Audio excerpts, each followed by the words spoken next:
Ya, shalom semuanya. Waduh, eh, kita kembali lagi di YouTube channel Albertus Saputra dan kali ini saya bersama dengan Pastor Yosea Dwi Krisyono. Beliau adalah seorang gembala sidang dari JKI Injil Keselamatan dan beliau adalah seorang pembicara keluarga dan beliau juga penulis buku tentang pernikahan dan beliau juga pernah sebagai narasumber di salah satu TV lokal di Jawa Tengah, namanya Keluarga Bahagia.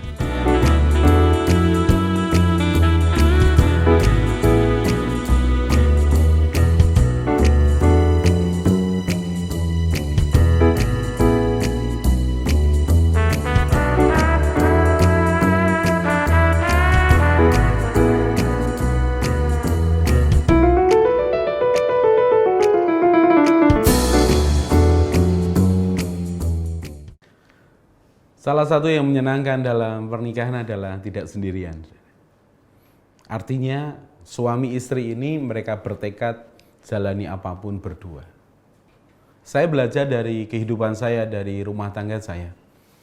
Waktu saya tumbuh jadi seorang anak di dalam keluarga orang tua saya pernah ceritakan bahwa saya ini dari keluarga yang menyenangkan, yang harmonis sebelumnya. Saya anak kedua dari 5 bersaudara. Sampai kemudian kelas 6 SD proses perceraian orang tua saya itu dimulai. Yang menarik beberapa hal adalah orang tua saya, ayah saya adalah salah satu aktivis di satu gereja. Bayangkan salah satu pimpinan di satu gereja, bukan pendeta. Ada satu istilah tertentu.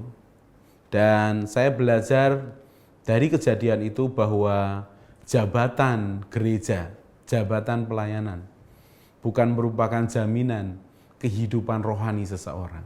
Dan begitu banyak keluarga, pasangan, pernikahan yang terselamatkan, yang harusnya bercerai tapi pernikahannya tertolong, dan masih banyak kesaksian-kesaksian yang lain. Dan hari ini kita mau mendengarkan Pak Yos, kita sebut Pak Yos aja ya Pak ya, biar deket ya Pak ya. Pak Yos akan menyampaikan tentang suami versus istri. Nah, bertengkar yang baik. Karena memang namanya pernikahan tentunya tidak lepas dari yang namanya salah paham gitu ya. Mungkin sampai pertengkaran terjadi gitu. Gimana Pak Yos? Iya, judulnya dikatakan suami versus istri. Wah, itu saya kaget saya. Pertama, suami versus istri itu kan seperti satu pertandingan suami lawan istri gitu ya. Dalam pernikahan tidak ada lawan yang seperti itu. Yang ada adalah bagaimana keduanya bekerja sama, bagaimana keduanya saling melengkapi, tolong-menolong untuk mencapai tujuan berdua. Jadi kalau suami versus istri rasanya aduh terlalu berat nih. Kemudian kalau judulnya dikatakan soal bertengkar yang baik, saya harus menggarisbawahi dulu beberapa hal. Yang pertama, pernikahan itu sendiri bisa digambarkan adalah suatu perjalanan panjang berdua, suami dan istri, seumur hidup mereka. Bayangkan orang dalam satu perjalanan itu mesti ngobrol, mesti berbagi ide, diskusi. Di sanalah terjadi beberapa hal yang disebut perbedaan, salah mengerti, bahkan menjadi pertengkaran. Kalau kita ini membahas tentang bertengkar yang baik, bukan berarti bertengkar itu baik. Bukan. Bertengkar itu tidak baik. Tetapi jangan hindari pertengkaran kalau memang harus beda pendapat yang kemudian dikatakan bertengkar. Dan jangan suka bertengkar. Tapi kalau kita ini bisa memperhatikan bahwa ada beberapa poin positif dalam pertengkaran yang harus terjadi, maka ya bersikaplah baik. Bersikaplah baik. Seperti apa bersikap baik? Nah, saya perlu kita ini sepakat beberapa hal. Yang pertama, kalau orang menikah pasti tahu tujuan pernikahannya. Artinya tujuannya sama, seperti dikatakan di dalam Amos pasal yang ketiga, berjalankah dua orang kalau mereka belum berjanji, berjalankah dua orang kalau mereka belum sepakat. Jadi tujuannya harus sama, mestinya suami istri atau yang mau menikah, coba deh obrolin, kita ini nikah mau apa nih? Untuk kamu senang, aku senang, kita berdua senang, ya, atau kita mau happy-happy aja, semuanya enak gitu. Atau kalau enak kamu nggak mau, kalau nggak enak aku juga nggak mau. Nah, hal yang demikian perlu disepakati di awal. Jadi itu dulu yang pertama. Tujuannya sama. Berikutnya, saya harus mengatakan bahwa menikah itu untuk orang dewasa. Menikah itu untuk orang dewasa.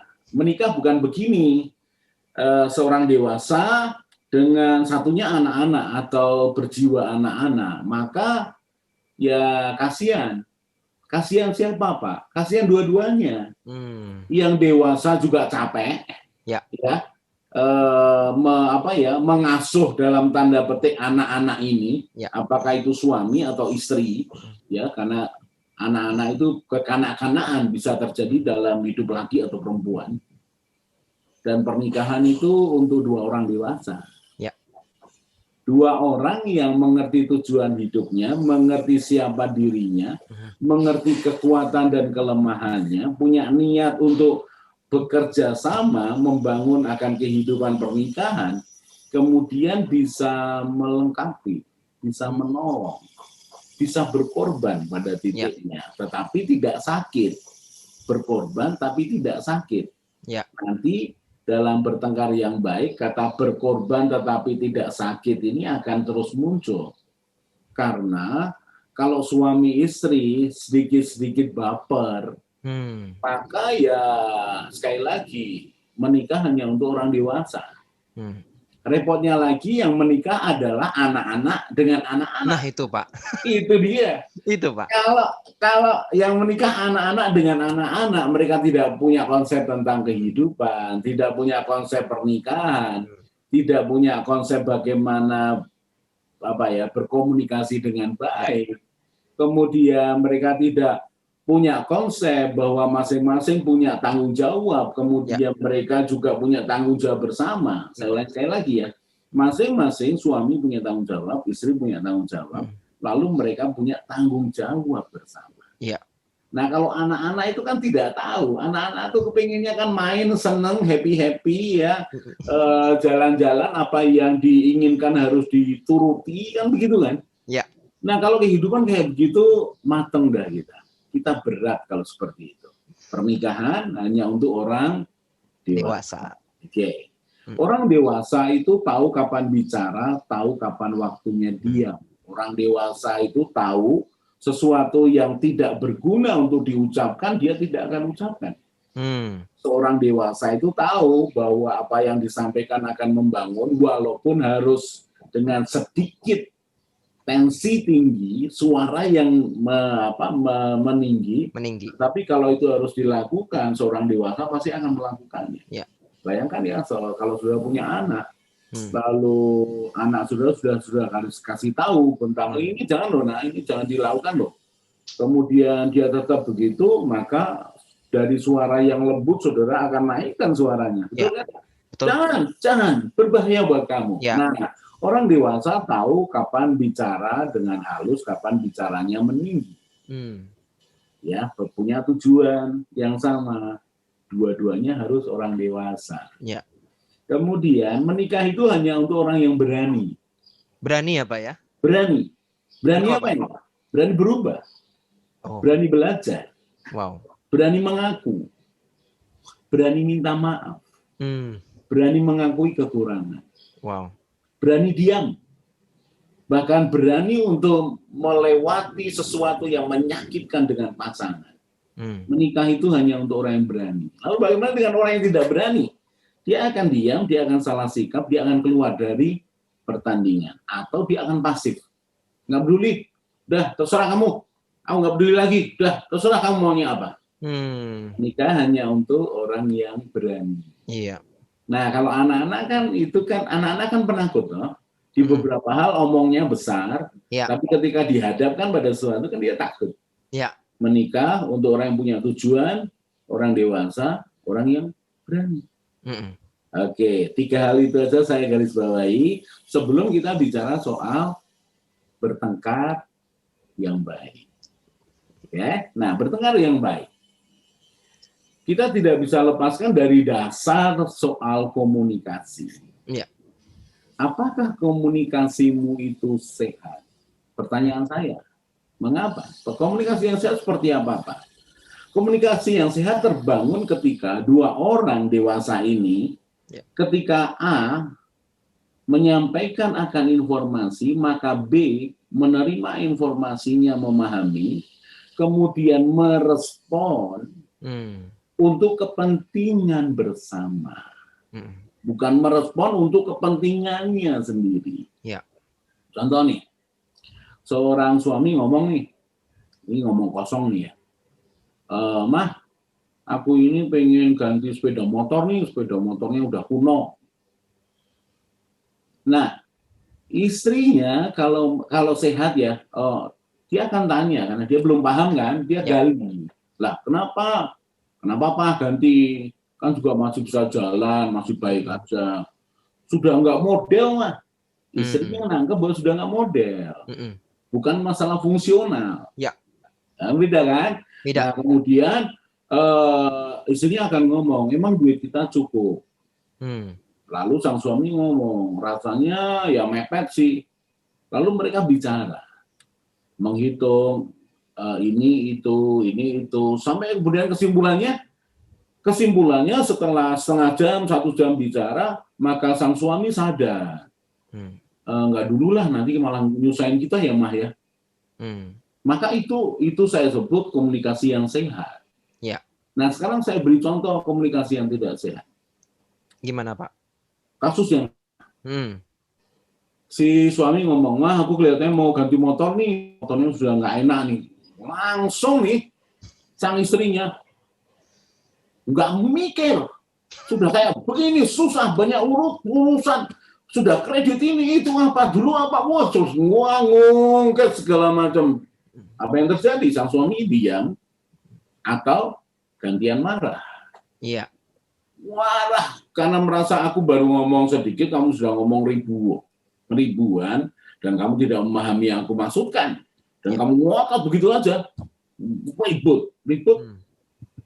Kita analisa nih, apakah ini komunikasi yang baik? Tidak baik. Ya. Di mana si A ketika menyampaikan informasinya belum ditangkap sepenuhnya, sudah direspon tidak untuk kepentingan bersama. Ya. Kepentingan bersama suami istri sekali lagi ya, untuk kesatuan, untuk kesepakatan. Oke, ya. Jadi seberapa sehat komunikasimu? Saya tarik dalam ya. Seberapa kalian ini kalau sudah suami istri memberikan waktu setiap hari bicara dari hati ke hati. Waduh Pak, susah Pak, saya sibuk dan segala macam. Ya. Saudaraku yang saya cintai, saya ini baru melewati pernikahan 30 tahun. 30 tahun. Wow. 30 tahun. Nanti kalau sudah 50 tahun saya akan ngomong dah, saya sudah melewati. No. Saya baru 30 tahun. Saya melewati masa sulit dalam komunikasi, masa sulit keuangan, masa sulit membangun kesepakatan, masa sulit untuk memahami wanita. Demikian juga mestinya istri saya. Kami belajar sama-sama babak belur di sana. Ada masalah keegoisan saya, keegoisan dia. Kemudian kami bicara, saling minta maaf. Kadang berkeras hati, keras kepala, kadang dia keras kepala, kemudian pada suatu kali saya yang lebih keras kepala. Dan tetap itu bisa dijagai, yang pertama adalah dengan komitmen, janji nikah. Itu dulu dipegang, karena itu seperti saut di tengah badai, udah pegang aja dalam takut akan Tuhan. Nah, izinkan saya bicara begini, saya sudah melewati ini masa-masa berat dalam rumah tangga. Dan saya ini menyimpulkan bahwa memang harus ada waktu di mana bicara hati ke hati. Saudara, kalau dibicara orang sibuk, saya ini bisa buktikan pada saudara, saya ini pekerja keras, seorang fighter, Ya. ya, dan saya pernah melewati satu masa sulit di mana tidak bicara sekian waktu. Jadi kalau ngomong dulu, ngomong itu bukan ngomong hati, ngomong soal pekerjaan, pelayanan. Enggak, bukan itu yang saya maksudkan. Yang saya maksudkan adalah apa yang engkau rasakan, apa yang engkau pendapatmu pribadi tentang sesuatu. Itu yang saya maksudkan bicara dari hati ke hati. Ya. Bukan cuma ngomong tentang anak, no. Bukan ngomong soal rumah, soal mobil, soal uang, no, bukan itu. Soal aku, menurutku, pendapatku. Nah, itu harus setiap hari. Kalau tidak, saudara akan, tanpa saudara sadari, saudara akan punya jarak begitu rupa.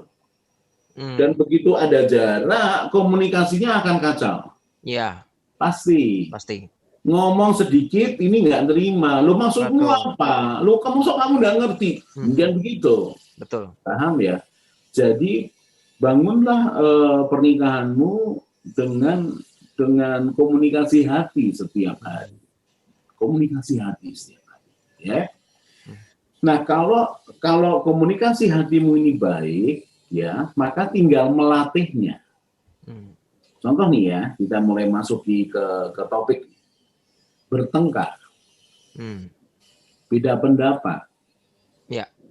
Kalau didasari dengan memegang janji nikah, ya, kemudian menghargai pasanganmu, selain mencintainya, selain menerimanya apa adanya, termasuk jeleknya, ya, maka ketika terjadi pertengkaran, beda pendapat, pegang satu hal dulu, bahwa aku pengen mengerti apa yang kamu maksud.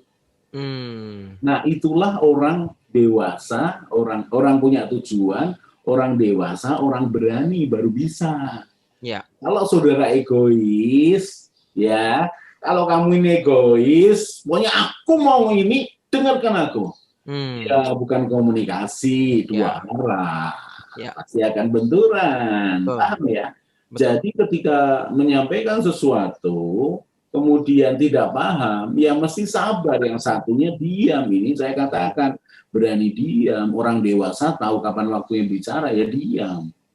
Nah, ini perlu disepakati, karena bertengkar yang baik, ya, itu harus latihan. Tidak mungkin orang dalam waktu sebulan, 2 bulan, setahun bahkan, langsung bisa ahli dalam bertengkar yang baik. Tidak bisa. Mengapa? Karena suami atau istri itu banyak sisi rahasia yang belum terungkap bahkan seumur hidup pernikahan. Ya.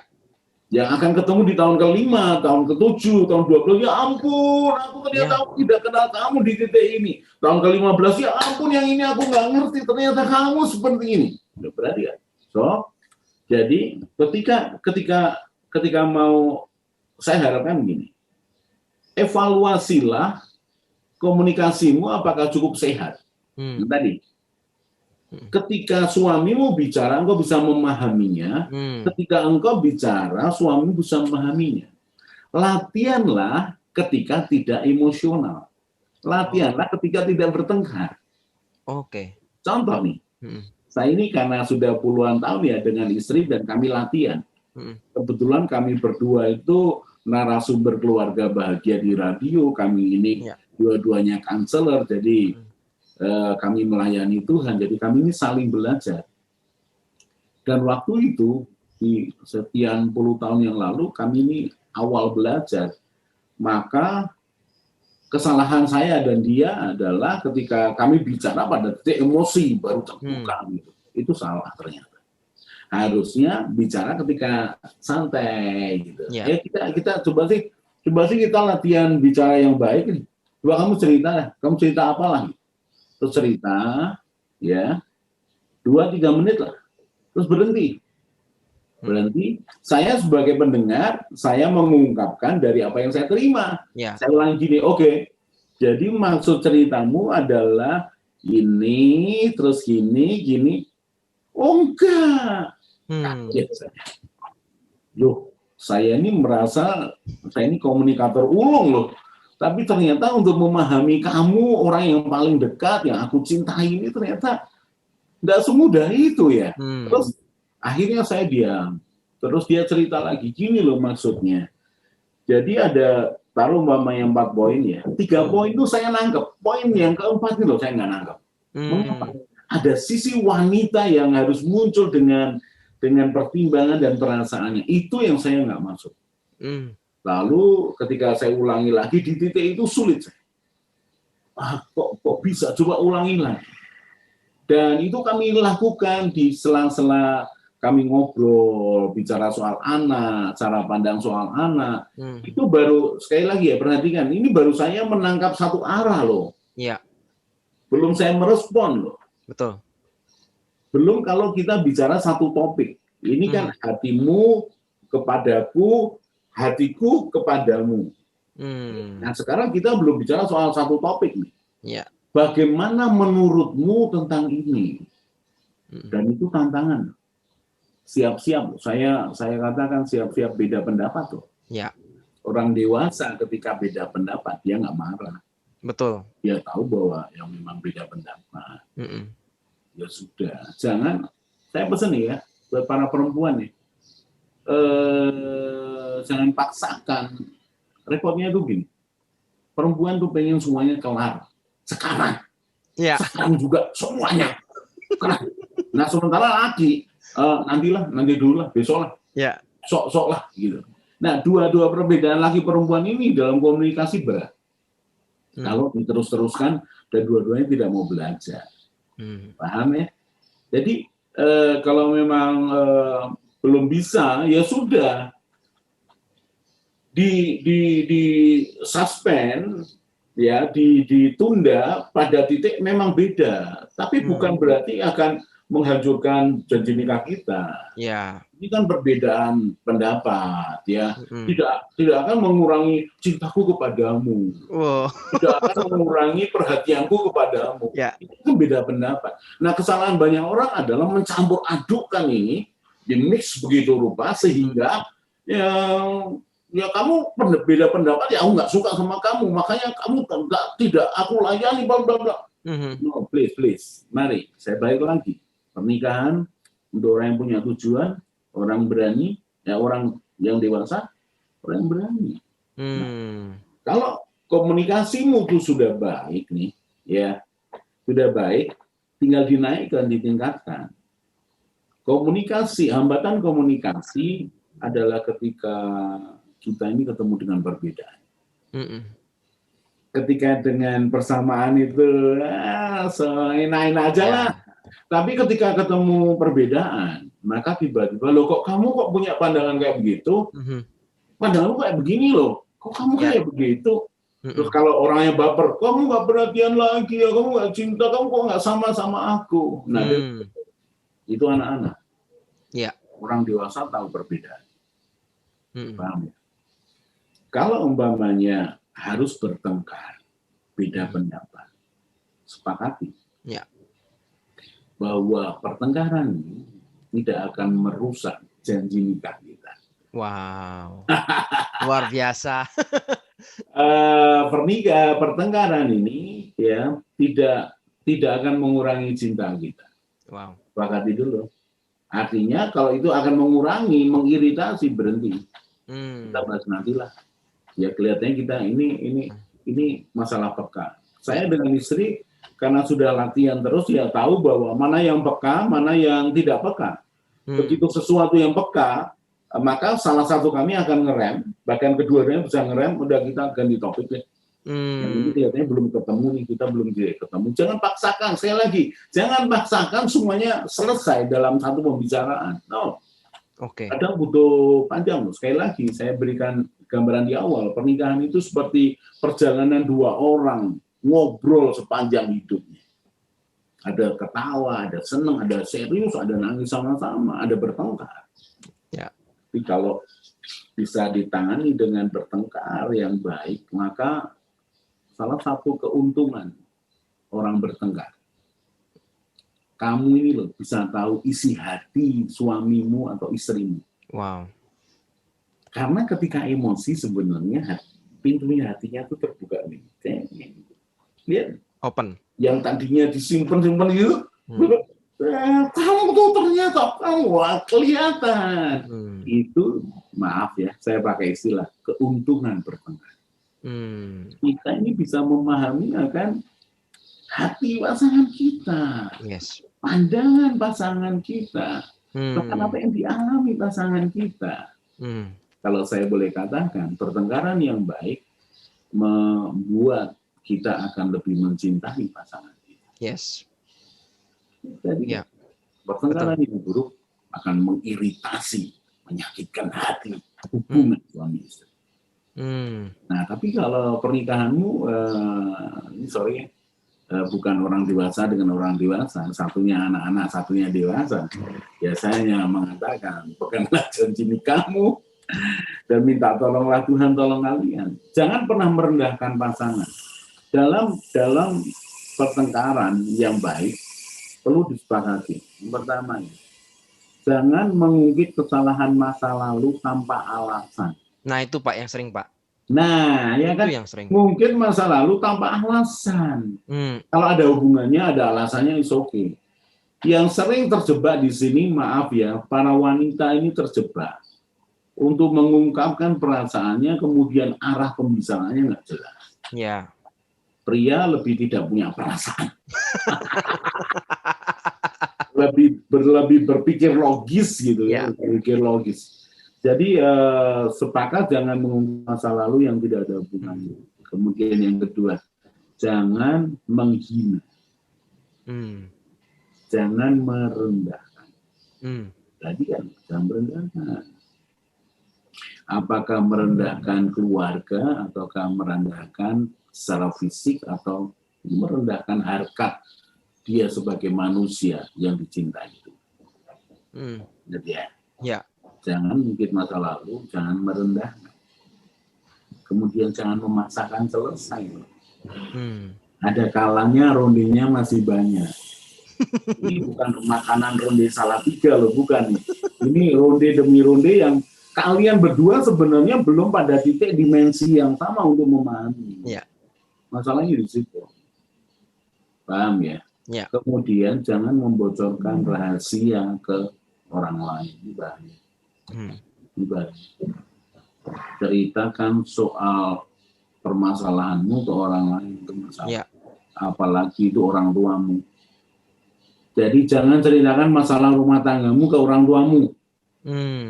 Kenapa? Orang tua kamu selesai dengan istrimu atau suamimu, orang tuamu belum selesai. Kenapa? Yang disimpan karena hanya masalah.